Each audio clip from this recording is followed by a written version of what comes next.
Le boomerang est bien un objet que tout le monde aimerait essayer dans leur vie. Sa forme bizarre et le fait qu'il revienne au point de départ fait de lui un objet très intéressant. Mais derrière cet objet qu'on admire tant, il y a aussi une question scientifique que tout le monde se pose. Pourquoi le boomerang revient-il au point de départ? Pour commencer, le boomerang a une forme très spéciale, similaire aux ailes d'un avion, juste placées différemment.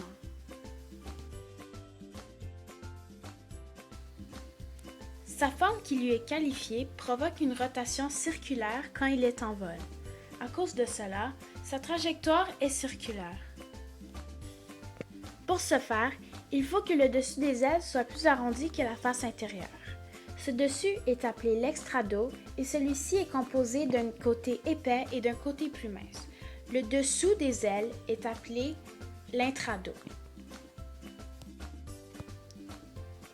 Lorsque le boomerang quitte la main du lanceur, il se crée un mouvement de rotation qui se combine avec un mouvement de translation. De plus, tout objet qui tourne autour de son axe a la faculté de maintenir son axe de rotation dans une direction donnée. Comme la toupie, le boomerang maintient son axe et son équilibre grâce à son mouvement de rotation.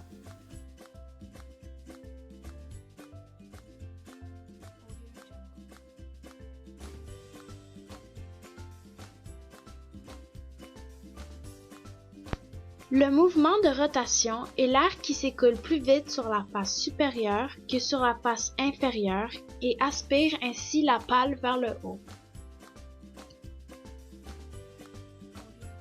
Bref, la rotation d'un boomerang se fait par l'aérodynamisme.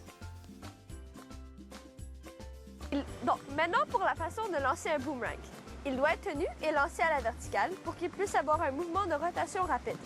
La portance sera dirigée vers la gauche et un peu en haut quand il est lancé par un droitier. Grâce à cela, le boomerang nous fera un beau virage vers la gauche, mais il ne reviendra pas. Qu'avons-nous oublié? Eh bien, les forces de portance n'affectent pas le centre de gravité du boomerang.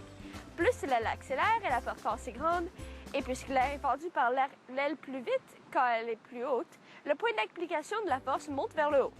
Un couple qui vise à coucher le boomerang est créé, mais il ne revient toujours pas. La raison pour cela est que quand le boomerang tourne sur lui-même, le couple est modifié par la précession.